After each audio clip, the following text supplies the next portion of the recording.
it's really interesting. So first I want to say, as far as the O'odham language is concerned, from my understanding, which is very limited because I'm still learning, words don't exist because it didn't exist on that particular land.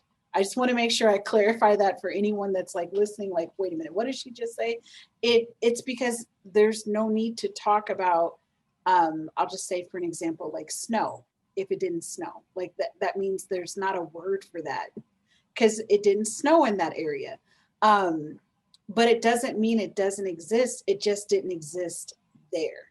So, wow. But I just think everything that you talked about with language is so powerful, especially for someone that is teaching. I'm teaching a language and literacy course for early childhood. And, honestly, I struggle with this course for so many different reasons. And I think it's because of how I have to like remind myself, like, what do I want the students to get out of this class? Because I want them to understand the importance of not just like the development part of language, but also like acknowledging like there are so many other languages and how you as an educator could be in a classroom. And for instance, in my case, I've had this happen over and over again where I'm an educator, I don't speak Spanish, and I have a student that comes into class and that is their first language, you know. And I felt like I was fumbling through it. And it wasn't intentional. It's not like I wasn't trying to find a way to connect with the student because I wanted to. But the suggestions and recommendations that were given to me is what I just didn't agree with. I'm like, but if I just remember like, well, they just have to speak English. And it's like, but that's not like this student's first language, you know? And so I didn't agree with it, but I wasn't being provided with any real guidance on what to do. And so I felt like I was just fumbling, trying to make sure that the student didn't feel like they had to learn English, but also acknowledging that this is the language that he speaks. And what can I do? Like, how can I translate something like the colors in Spanish or something? Like, what are some things that I can do so he doesn't feel like he was being left out in class? Do I think it was perfect? No, but it was the best that I could come up with, you know, in circle time, or just I tried. But if I were to go back, or not even go back, and moving forward, I know what I would do. I would definitely be translating things, and not just circle time. It would be in all aspects of the classroom. And I would be taking that time to really understand the language to where I can still teach this student along with all the other students, and making sure that the student didn't feel like, well, I don't know what the teacher is saying. They're obviously speaking a different language. But that's how I would approach it. And I remember I had to do, for my graduate program, I had to do some field experience with our, what do they call it? Because I feel like they changed the term, the ESL teacher. And that was a very interesting experience because the teacher that I was following for this particular part of the semester had been an ESL teacher for probably 30 years. So they had their experience as a teacher and watching it progress to what it is in present day. It was really interesting. I don't think it was, I feel like the teacher was doing the best that she could within the system and didn't necessarily agree with what the system was wanting her to do. And so I thought that was really interesting because she was also talking about how there was a time where she had more time with students and could actually work with them, and not this like pressure to, you have to learn English. If you don't know English, then you're not going to, you know, go to school here, or whatever the case may be, whatever narrative is being put out. So I really wanted to have that conversation about language because I feel like I've seen it happen off and on in different parts of like my education career as a teacher and Yep. even in present day. And so that's why I was saying like I really struggle with language and with this language and literacy course because it's such a fine line. And I think the other part that I struggle with too, there's another area. It's not just the language. It's it's what the system wants. I really struggled with, and I'm just going to use this as an example. So, like for quality ratings, they want your classroom to reflect multiple cultures. In one aspect, I get it. But the other part of me is like, but what if you're in a culture in which your culture is the culture? So why should the classroom reflect multiple different types of culture when this is what your community represents? Mm-hmm. So in my mind, like when I think about a classroom, I'm not saying that it shouldn't show like other cultures. I just feel like there's a fine line. So there's things that they would want, like in the literacy section, they wanted to have diversity. And I agree with that. It's like I agree, but I'm like, but what happens if I'll just say like in a Black neighborhood, right? And I'm going to a Head Start and all the everybody is Black, my teacher's Black, all of my friends are Black. That's the narrative. But the literacy section can't just have stories of me. It can't reflect that. It has to reflect all the other narratives that are happening around me. I don't know. I just, part of me is like, I get it. I understand that you want the diversity there, but I'm also like, it's so hard to find representation in general. So I have a hard time with just like, well, it just has to be diverse anyway within the literacy. And it's not so much a hard time. It's just like, what does that really look like? Because in my mind, it should really reflect the community more than anything. I don't know. I mean, I think so much of it is context, like you're saying. Like, if I were sending my kids to a Jewish preschool, I would expect to see a lot of books about Jewish holidays and not any books about Christmas. Right.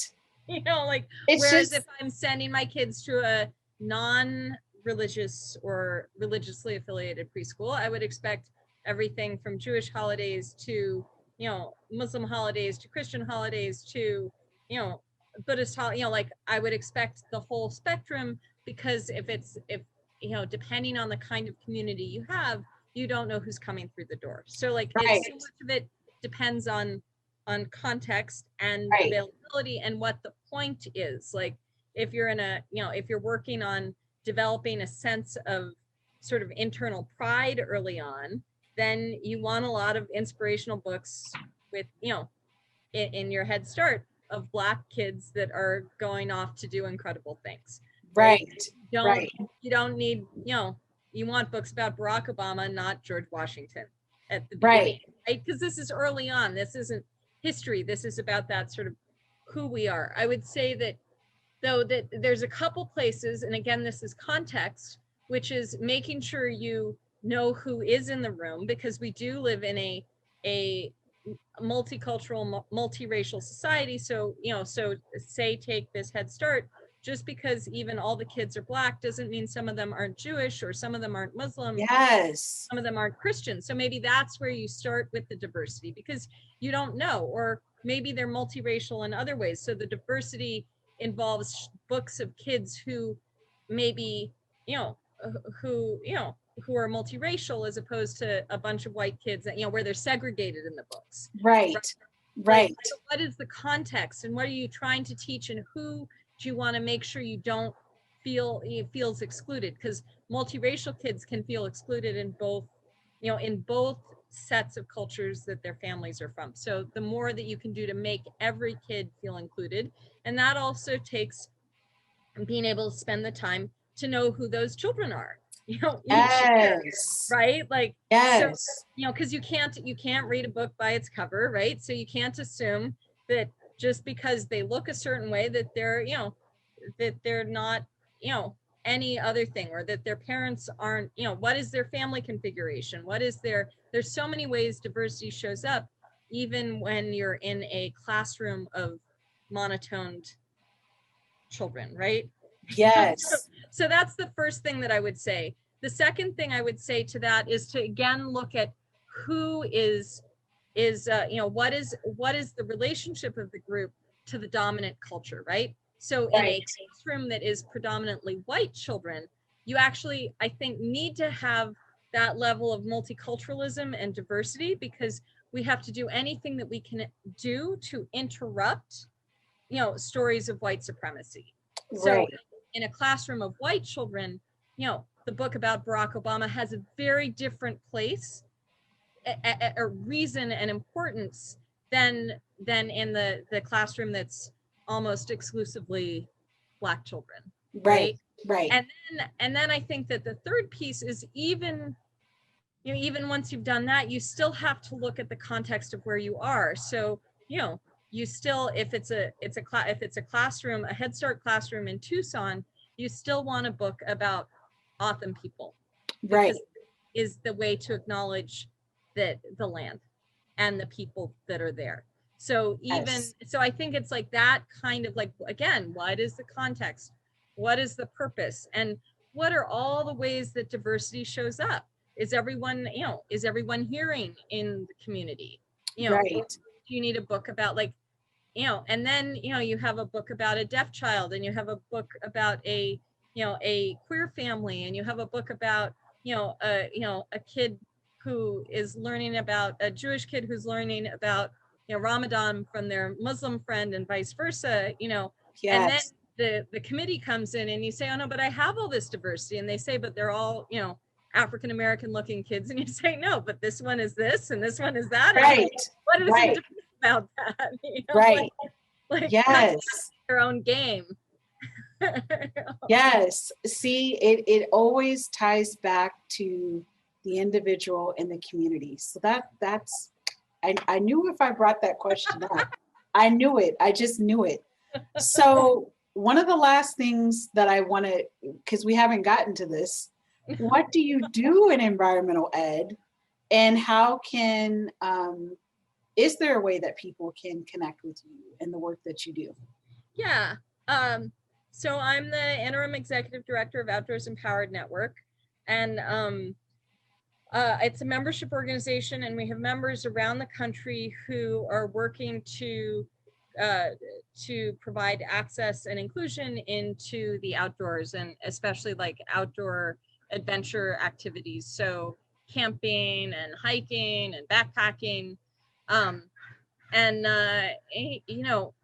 Unfortunately, that whole sort of realm has oftentimes been seen as a white space. Though I am a little hesitant to say that, because when we start to think of a space as a white space, then we start to erase in our heads the diversity that is there, instead of finding ways to sort of amplify. It has a way of continuing to press down rather than amplify. So to create inclusion and access to the outdoors, and we do that through running gear libraries and providing outdoor wilderness skill training programs. So,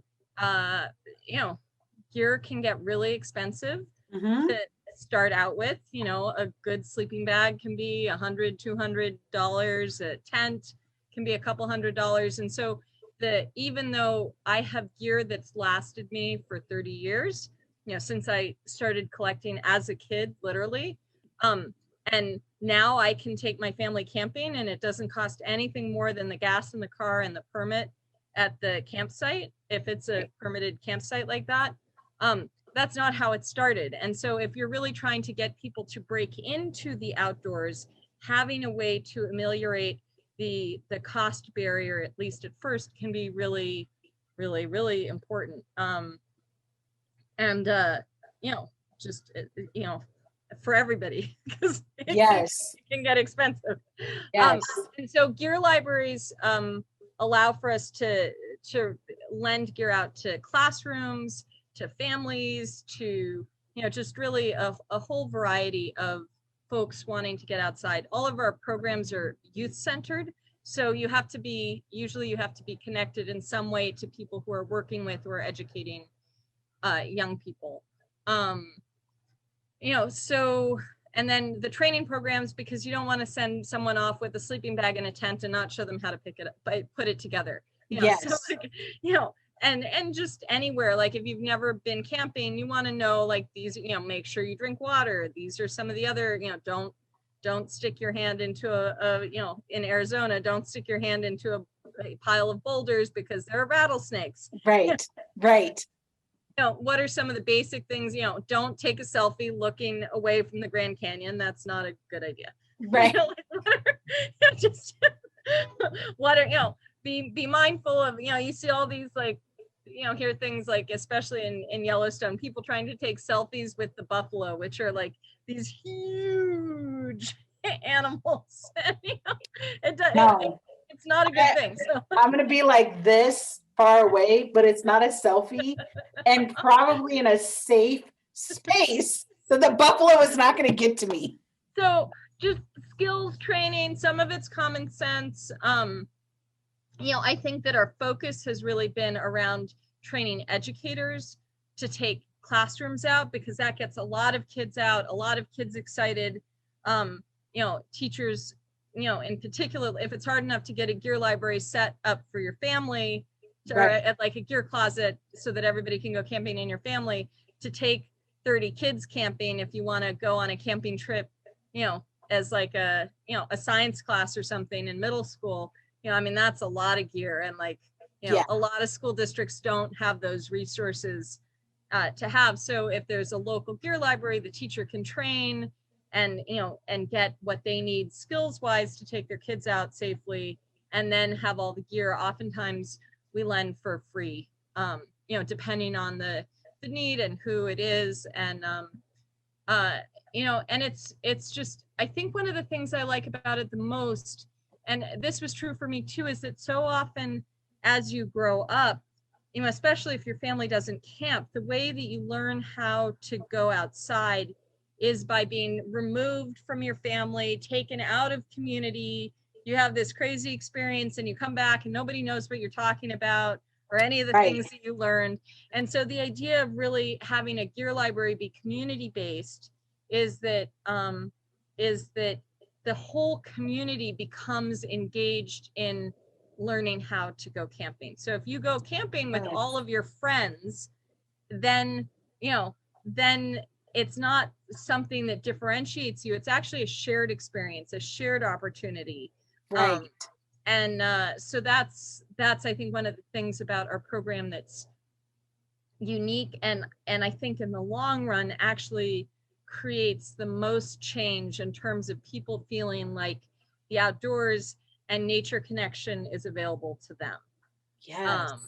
You know, yeah. Wow. Wow. So my last final thought is, and I can only imagine your answer, is what would you say to someone, and this is usually a question that I always ask people at the very end, is if someone is looking into getting into this work of environmental ed, like what would you say to them? What would you like recommend that they do? Or what's a good starting point? I mean, you know, so much of it depends where they are, right? But I'd like look at, I mean, like who they are, but I like what they're doing. Are they teachers? Are they administrators? Are they, you know, working in tech? You know, but I would say, you know, look at your own community and see what kind of support is needed there. Is it that, you know, the after school organizations need money to get their kids outside? They need volunteers to get their kids outside. They need connection to resources to get their kids outside. Are you working with kids and you want to learn more about getting outside, and sort of depending on where you fall in that, there's a lot of organizations. Obviously, if you're working with kids and want to learn how to take your kids outside, please go to outdoorsempowered.org, because we have members across the country, and I'm always happy to talk to someone who, if the member area doesn't work. But to, yeah, know your community. How do you work with your community to change the culture? You know, and that can be any, you know, any way, like, you know, if it's that only the boys are going into Boy Scouts, or I guess the Scouts of America, and the girls are not, how do you pull the girls in? So just to really make sure you're looking at your whole community and seeing what's needed, and then reaching out to you, reaching out to me. There's so many great organizations that can help the conversation continue once you've started to map your own community out. Yes. Thank you so Yeah. much, Sarah, for So showing up today. This was, I already know, like I have a strong feeling this is going to be a 3 or 4 part series. I already know that. But thank you so much for showing up today. It's always so good to talk to you. Yes, likewise. We both have the gift of gab, as my mom would say. It's not a bad So thing. I'm like, Mom, don't worry. We're going to break this down into smaller bites. Thank you for supporting me. But thank you so much, Seraph. And we'll definitely have to do this again at some point. I would love to. I would love to. All right. Take care.